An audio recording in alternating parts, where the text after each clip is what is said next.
Hello friends. So we're going to continue on today. We're still during the tutorial, and this morning it's going to be a fairly short day that's going to be mostly storyline.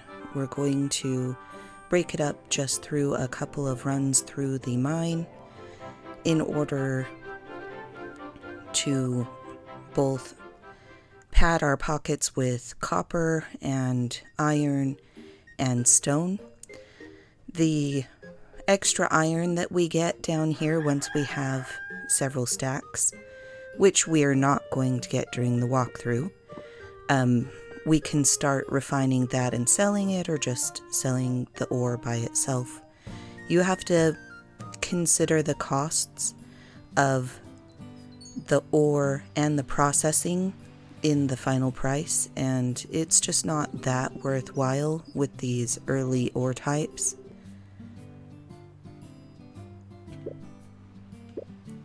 Oh, that was a bit quick. I'll start that over and give you guys a little bit more time to get through the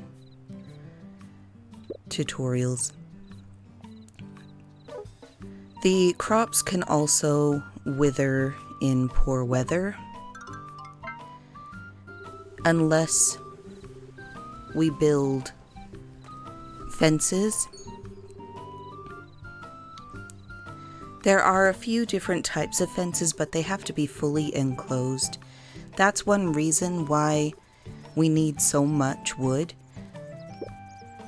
Not just to rebuild, but also so that we can enclose every farming area that we're going to use with a fence so that they don't get damaged in really bad weather.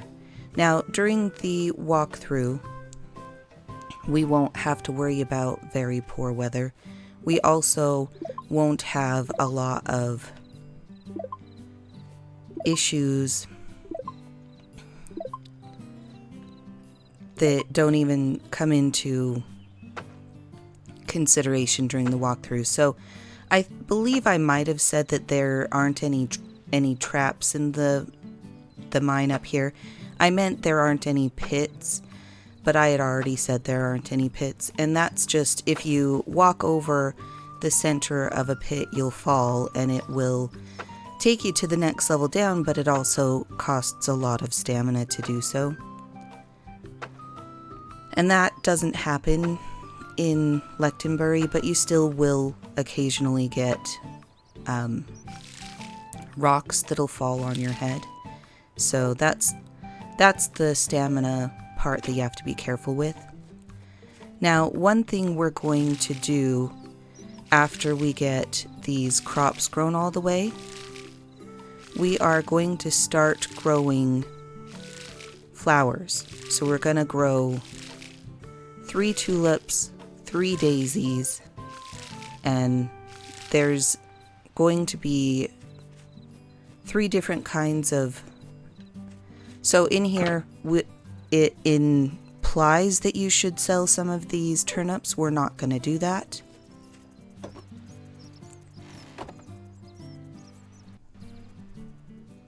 That's one reason we've been working so hard. So we're going to put away all of our turnips, and we will sell a stack of stone. Do not sell your lumber. You are going to run through it very, very quickly. But it also means that you can have Lechtenbury unlocked in the first year, and you can have Lilycala at least built out in the first year. So you can sell just one item of something just to get the reputation boost, but we're going to need a little bit of money to start out with. So we're going to sell a whole stack. It only gives us 198 coins. So that is primarily going to be used in order to process. So once we unlock the further levels in the mines, we're going to be working towards getting some silver, some gold, And then all the gems we're going to cut and sell. We're not going to keep any of them. There aren't fantastic gems in the lower levels of the mine, but they are pretty plentiful. So it's pretty easy to just go through and collect. Once we get enough silver, we can build our barn. So what we'll do is there's a few extra seed packets that we gotta pick up in the other areas in order to get enough. There's 3 different types of flowers that we're gonna need on top of the ones that we have for opening the flower shop. So the very first few things we're going to work on is growing the crops that we were already given, and that's going to be mostly a base for feeding the animals that we want to bring home into our barn.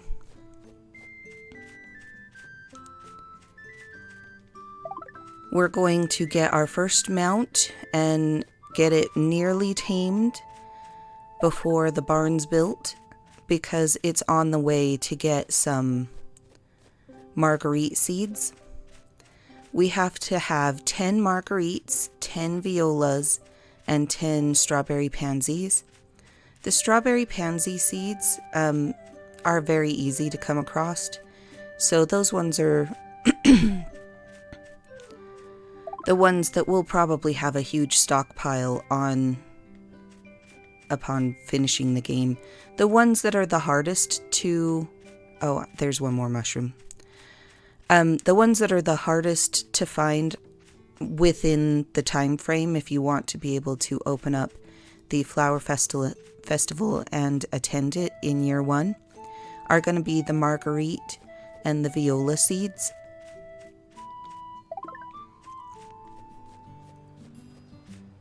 As an added bonus, the marguerite seeds, when we have them here in Lechtonberry, and this is where we grow them, they can occasionally hybridize. We will get the blue marguerite and a regular marguerite if it succeeds. Now everything's open, so before I go down to the restaurant, I'm going to talk to everybody really quick. The thing with Judy is you're going to need her in order to unlock the 3rd star.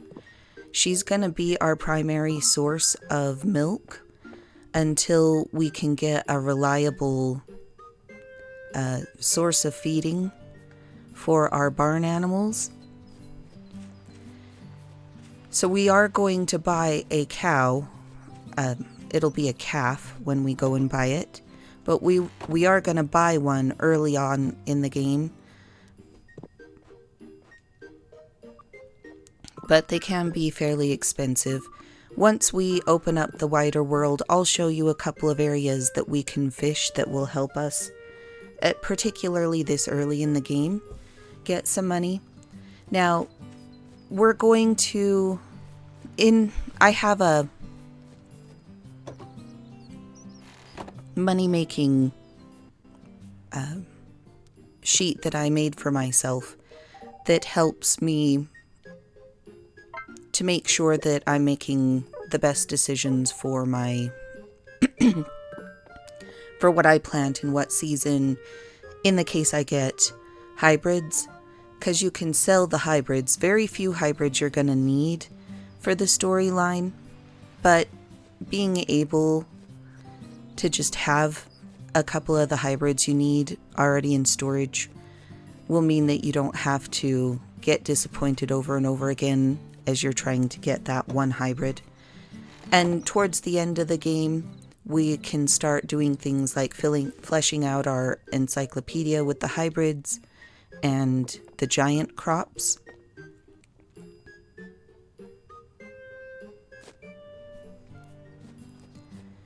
And towards that time, these fields will be a lot more higher level. So that will increase our odds of getting hybrids or getting a giant vegetable or fruit.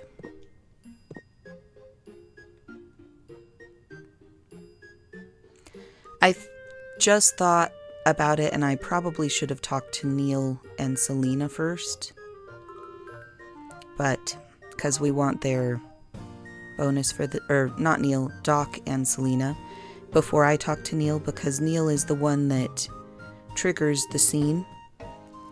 The thing is, when it triggers a scene, it doesn't give you the reputation bonus, so a lot of the people that we're going to talk to will have to talk to right over again after we trigger the scene. Unfortunately, because Neil needs something for the scene, we'll have to wait until we give him what he needs before.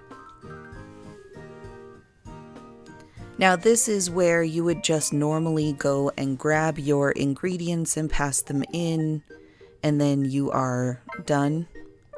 Yeah, she's still selling the exact same things. But one thing I wanted to show you is this is the first time Doc is going to be in his house, not asking you for anything, so we can finally see what his beginning store availability is going to be.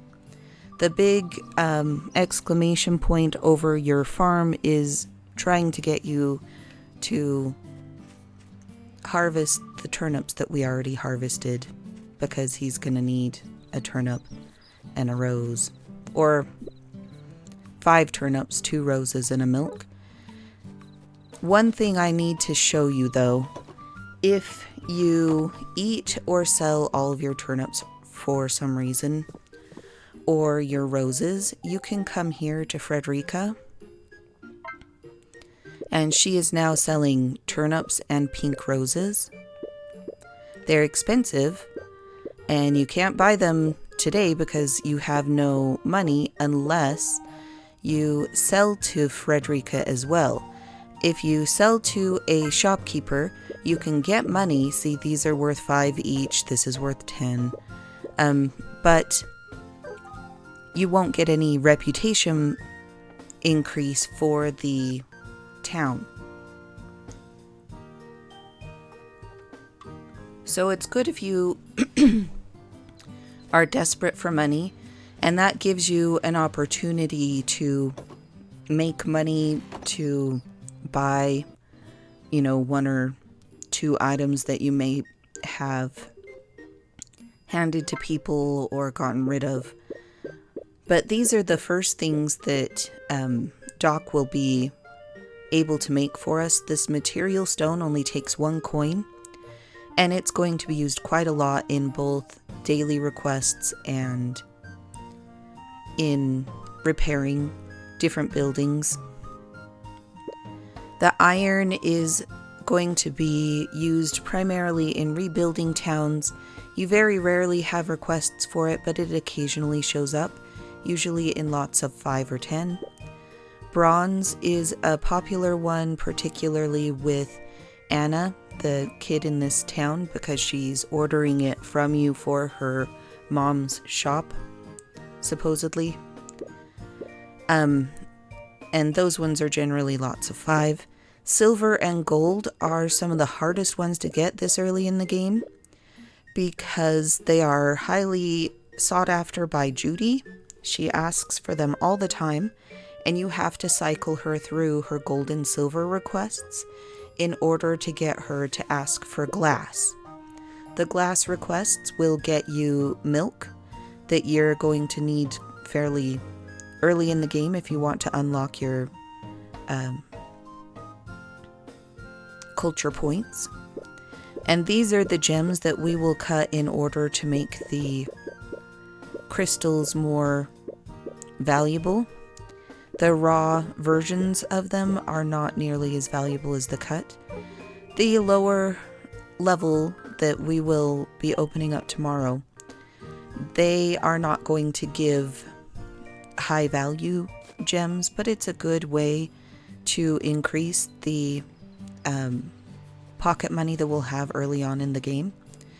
Now, before we take everything in to Neil, we are just going to take a minute to go through the mine a couple of times.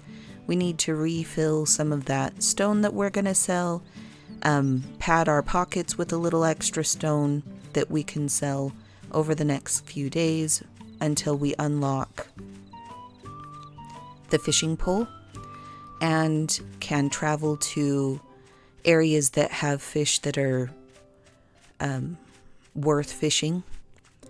There's a couple of spots, and I'll show you where they are, that are fairly easy to get to depending on what areas you've unlocked and the warping stones that we open up, the different goddess stones that you can warp between.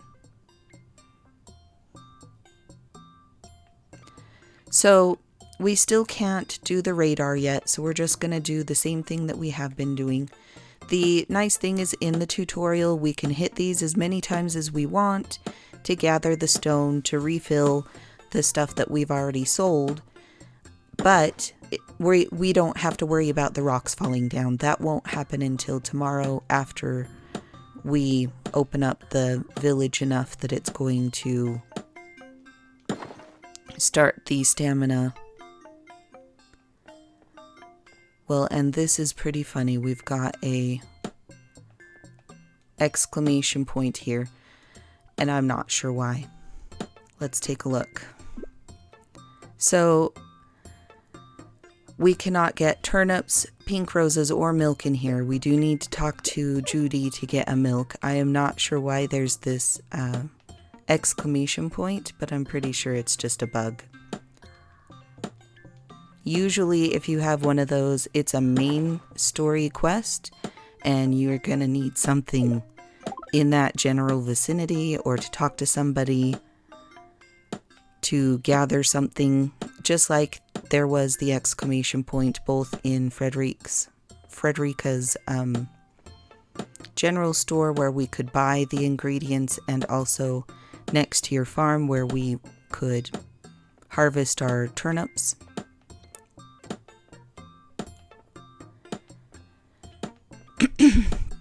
There are going to be a few new options once we've opened up the world. Immediately along the next road that we will find, there is a small dig patch that we can do a little bit of farming on because it's inconvenient and out of the way. The only thing we're going to grow there is grass. Grass is one of the things that we can get away with not watering every day, so generally I will water it one time when I plant it. That will get it going. It will start to wither the day before it finishes all the way. So if you let it wither, it's not going to hurt anything because it's still going. It has to be withered a couple of days before it will dry up and become worthless. So if there's a storm coming, that will automatically water it for you, but we're gonna buy some grass seeds and grow them there. There's gonna be a daily request for them, but there's also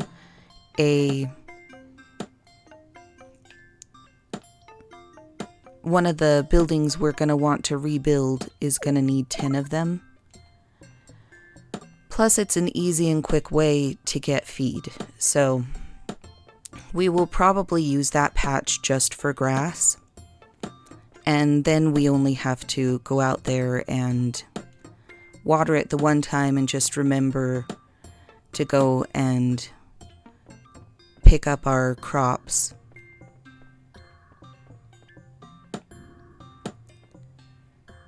The very next day before they wither.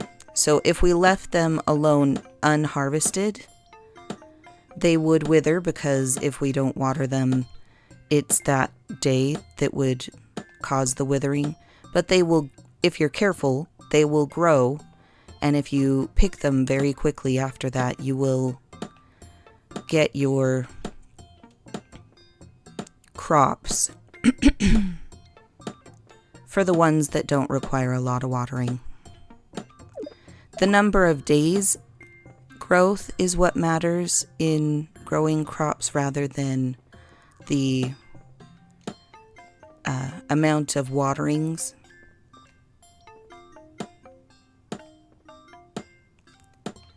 Which means that grass doesn't need that much. I was not prepared for such a large mine run. Unfortunately, even if the mine is really big, it's still going to only give us a few of the items that we need. They'll just be farther spread out. You can decide for yourself if you just want to leave and then go back in and get a smaller lot, or maybe you won't do this at all. This is just something that I am trying to do in order to pad our inventory before we have to be responsible to make sure that we have enough material stone and iron and bronze. When we open up the deeper levels of the mine, iron and bronze becomes a lot easier to locate. There will be immediately some nodes that'll pop up that will provide us with iron and bronze.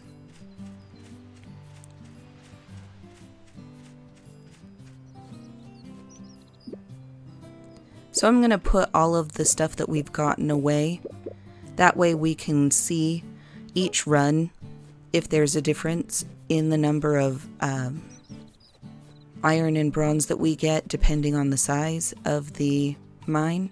It'll be good experience, but then it'll help you decide if you want to do those bigger runs or if you just want to leave and then immediately come back and get a smaller area.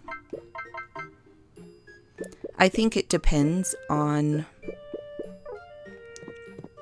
what you're trying to accomplish.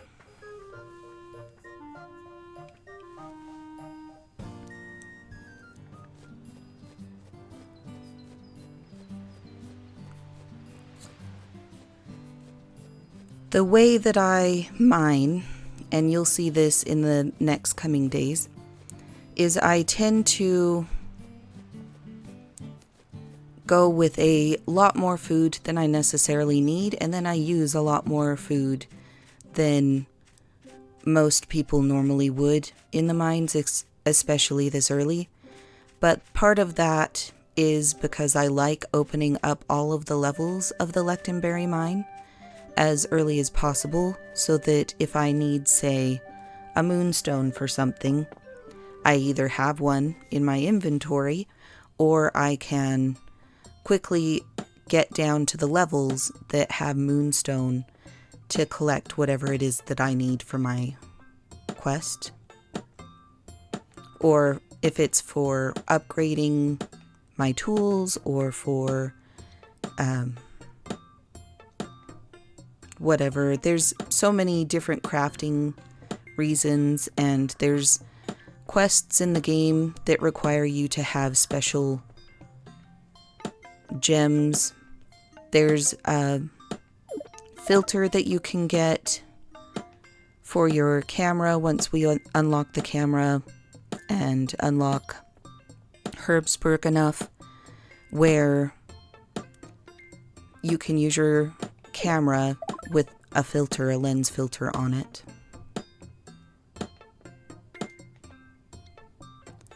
It does look like this one's got another room, but I don't think it's got two. So this one's going to be smaller than the last one we did, but not the smallest, like one room with a little offshoot that it could be. Unless, nope, that one does sneak around.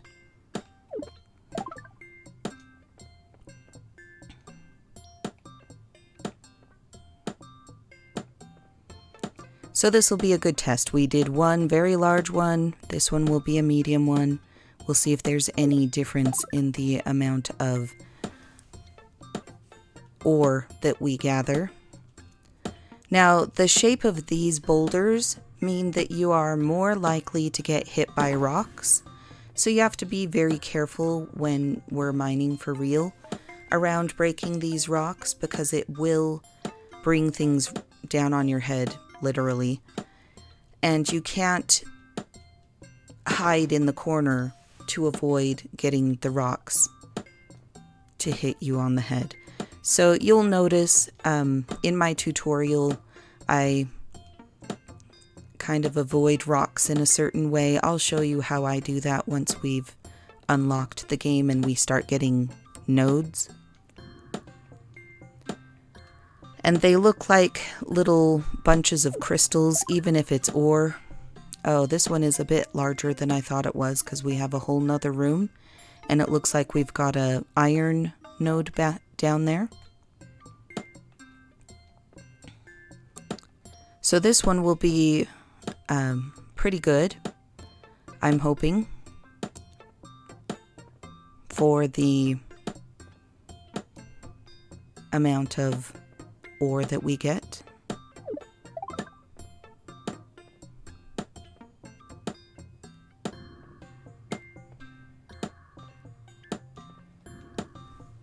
Let's take a peek here. Oh, I don't think I remembered to put that away. Well, we can still see how much it was from before and just take that away. It just requires more math than I was prepared for. I did put away all of the food items. I'm thinking I probably should have just gotten the stuff that we're going to have to give Neil. Immediately after we hand him the things that he asks for, the day is going to close and it's going to force us to bed without being able to save, which is one reason why we are taking advantage of this extra time with the only occupation that we can do that is productive, that will give us items that will increase our inventory. We don't want to waste any of this time that we get in the tutorial. This one does have more rock in it, and I believe we're going to have a lot more ore at the end of it as well. Because even dividing them in half, we're still going to end up with more than what we got the first time around. A lot of that is luck. This is completely randomized.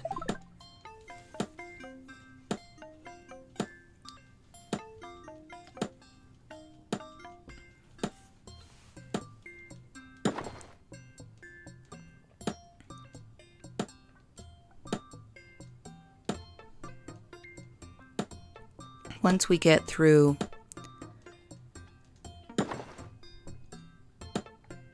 we'll do just one more, and if it's a really big one like this, I don't know if I'm gonna complete it. I do just want to make sure that we get one more stock of rock, one more stack I should say, and this is the only place that we can get it today. Tomorrow morning we'll have some of the rocks rebuild, which will enable us to get a few more stacks. But until we start being able to fish, even though we don't get a lot of money for it, it enables us to ship and get almost 200 coins a day, which is not a lot in the grand scheme, but it's very useful this early in the game when we're trying to buy a cow, make sure we have enough money to feed our barn animals in case we can't get enough feed growing.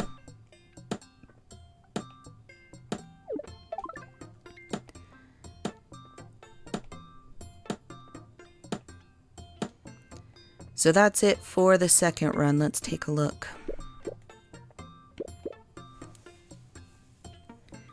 Still not a lot of bronze, but we're almost done with our refilling that stack of stone that we already sold. Generally, 3 mining attempts will get us enough that we can refill the stack, or very nearly.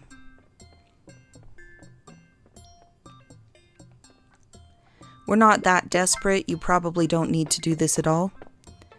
If you're just trying to get through the walkthrough as quickly as possible, you're not going to be doing this. But the reason why I do is pretty apparent, and you'll see it before we even finish spring, and you can decide if the way that I do it is worth all the extra effort.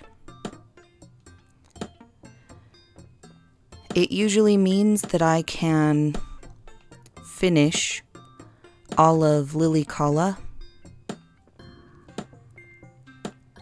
at least rebuilding it, not unlocking all of the reputation points, because there's a few cooking requirements for each town that has travelers in it, and that's the primary reason why we need a lot of milk this early in the game.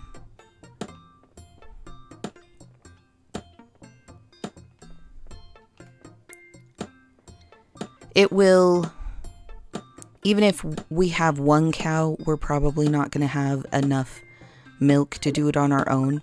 We will still be relying on Judy to give us daily quests and request in the mail that will provide us with 3 sets of milk per each successful turn-in. And I hate to be the bearer of bad news, but if you have OCD or ADHD where things have to be done and your list gets smaller of the things that you need to do, this is not a good game for you. Your daily quests will never be completed all the way. There will always be a huge list of things that you can accomplish every single day, and you're never going to have it be completely cleared off. There is always things to do in this game. And part of that dynamic that they built into this game, I'm sure, is to ensure that you can stay engaged, that there's always something that you need to do, that there isn't just times where there's no direction.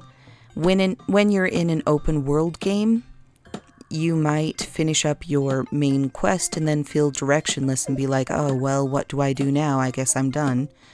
And this game is built so that you have more options than that throughout the game and also towards the end game. The rewards are generally middling. They aren't the greatest rewards, but they're not terrible. They do give you useful items, but they're not going to be... The reward for the quest is not necessarily going to be the only reason that you turn it in. You're also going to be doing it on purpose to both build relationship points with the villager that's requesting it, but also to increase the cultural level of whatever town that particular person belongs to that you need to increase their cultural level for. When you get past the blocks in the cultural level, your shops will expand their items that they sell. Kind of similar to how Frederica's store is now selling turnips and roses, but earlier today it only had the original starter. That is going to happen all of the time for each star you unlock in each of the villages. So this will be our last one. I don't think we completely refilled the stone. This particular run didn't have any stone in it at all, which is unusual. But we got pretty close. We got quite a bit of bronze and iron, and there will be a time that our throwaway item, instead of it being stone, is going to be iron. We've already got 38 iron in just this one day, and we're probably going to need maybe 15 for the month of spring. if we do some daily requests, we might get up to 20, and we've already got that right here. So we could probably sell some of the iron just as ore if we need to fill up a shipping quota, just so we're shipping something.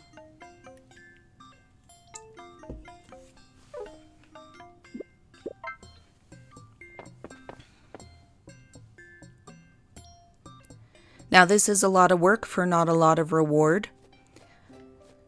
And the reason why I do it is because the requests for items are very heavy when you first unlock a town.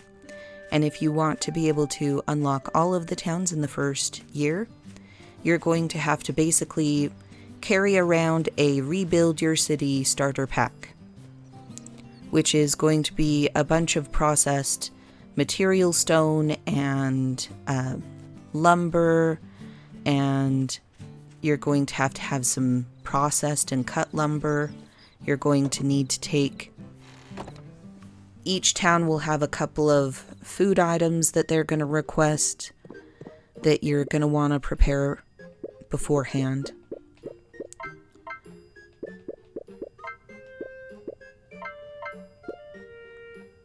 I think that was 2. We'll double check before we leave. Yep. So we just need to talk to Judy to get that last milk. So let's take a look at our total so far. Oh. You can organize on the Switch. You press the letter Y to get all of the stacks to move together, and whatever organization format is automatically set up in the game.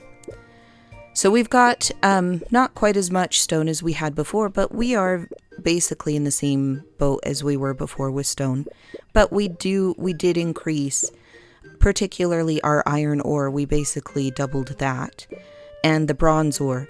So by the time I like to start the very first day where we're having to actually be responsible for things, I like to have at least 5 bronze at the very minimum. I prefer to have 10. So 5 is the requirement before I will stop returning to the mines. 10 is preferable just so that I can get them processed with the small amounts of coin that we're going to have over the next day. Now that Dock is open for business, we can start getting things processed. Now that we have a small amount of money, that's where it's going to go.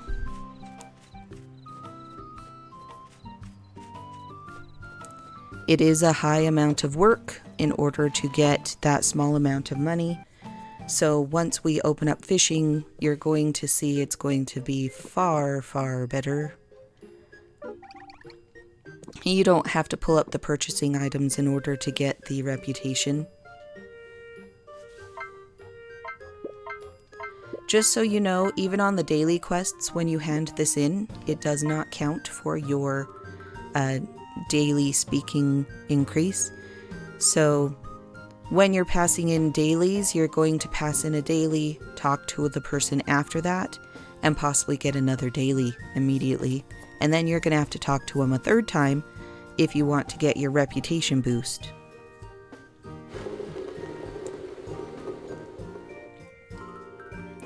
I think that last one I didn't finish, or I clicked through a little too fast. She was saying that it wasn't creamy enough and maybe to add a bit more milk.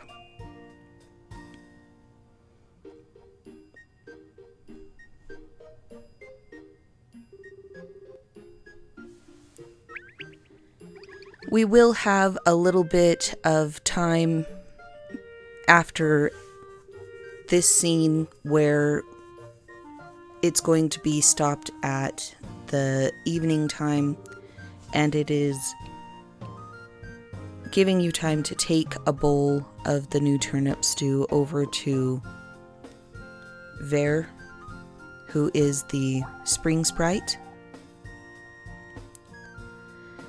And that time, if you prefer having more of a spooky ambiance while you go spelunking in your cave, you could do it then too. So if you wanted to, you could just pass everything in and then go do a couple of cave runs. At this point, you're going to be very sick of the cave, but the mining is a huge dynamic in this game. It's not going to be nearly as bad though once we unlock the dock pad and get the time and stamina to start counting, because you can get farther down in the mine and you can search for specific ore nodes. It's no longer a blind search all throughout. You're going to actually be able to pinpoint where things are. And if once you get used to it, you're going to be able to guess what type of item is based on the size of the circle.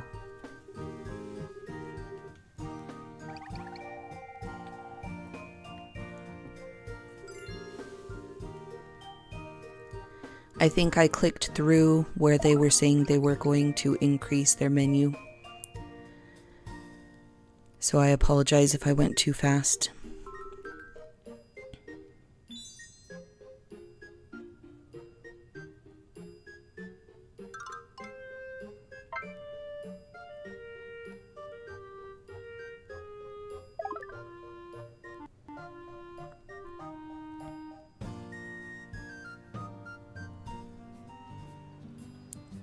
So now we can finally go back in to the restaurant and talk to Neil and get our reputation bump. The first year flower festival, you can choose one person to watch the flower festival with. I think I'm going to choose Neil. He's the easiest one in year one. Either Neil or Judy are going to be my options. I'll have Lily Kala kind of opened up. But yeah, see, we're in the evening now, or late afternoon, I should say, where we're frozen at this 5 o'clock period. So if you want, you can use this time to go to the cave. But as soon as we talk to Vera up here, it's going to immediately put you to bed.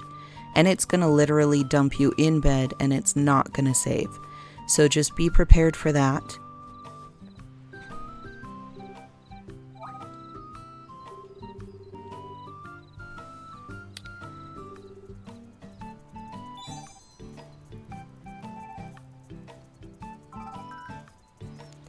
So this walkthrough day is going to be a little bit shorter, but that's because tomorrow, the next walkthrough day is going to be much larger.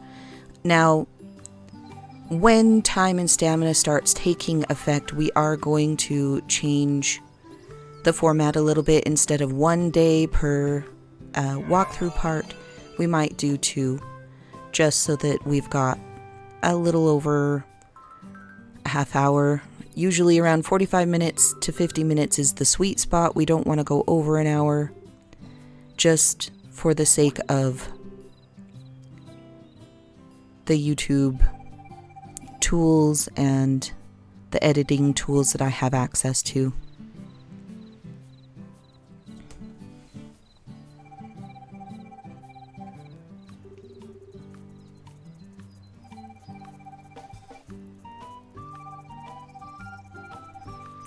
So these are going to be some of the most useful critters in the game, are these little wisps. They are not completely sprites, but they're not completely not sprites. Some of them, like these blue ones, are very tricky during this period of time, because there's going to be, just on this early morning before time kicks in, we're not going to be able to crouch and approach them cautiously. Again, this is the last time you'll be able to do anything productive. If you haven't gathered your mushrooms, if you haven't gone into the mine and you want to, you will want to do that now. It will not allow you to walk over to any of the other wisps or get away from him, so you'll want to do it before you talk to Ver. Because the only thing it's going to let us do is talk to this guy. And we got 2 turnip seeds. Now we are not going to plant those turnip seeds. What we do need to plant is we need 3 onions and 3 tomato seeds. The tomato seeds will provide 2 to 3 tomatoes per planting, and we're going to need 5 tomatoes and 3 onion in order to unlock Lily Kala in spring. So we're going to sneak those in while we work on our 10 flowers of each kind. So 30 total flowers plus 3 daisies and 3 tulips. So the daisies and tulips are going to be more important time-wise. So we're going to do those first. And then when they grow out, we'll replace them with the other ones. We are going to have to travel fairly far in order to get the viola and the marguerite seeds that we're going to need. I'm going to just show you, we only start out with 4 current recipes. We can make baguettes, but don't do it. We can get baguettes for free, and we might as well keep that wheat because we are going to have a daily request for wheat. We will not need it right away, but it is going to be a concern. See, look, if you try to leave so that you can go check with the wisps and get some seeds, it won't let you. Oh, it does look like it's going to let us save. So for some reason I was thinking it wasn't going to let us save today, but luckily we can save. And that'll be it for this walkthrough. I know it was a shorter one. That just happens during the tutorial. But stick around. I will have the next level where we're actually going to unlock the real playthrough of the game, where you're going to have stamina and you're going to have time pass.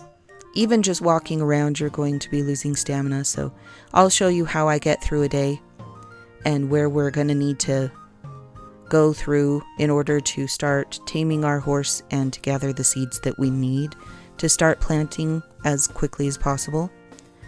And we should have some cabbage and celery soon as well. If you guys have any suggestions or things that you want to see in the playthrough, feel free to let me know. You can send a comment. I am going to be using reference materials throughout the playthrough that I've built myself. If you want access to any of that, I just have them on a Google document. Well, a series of them. So if you're interested, I'd be happy to send those out to you. Just let me know. Have a great day.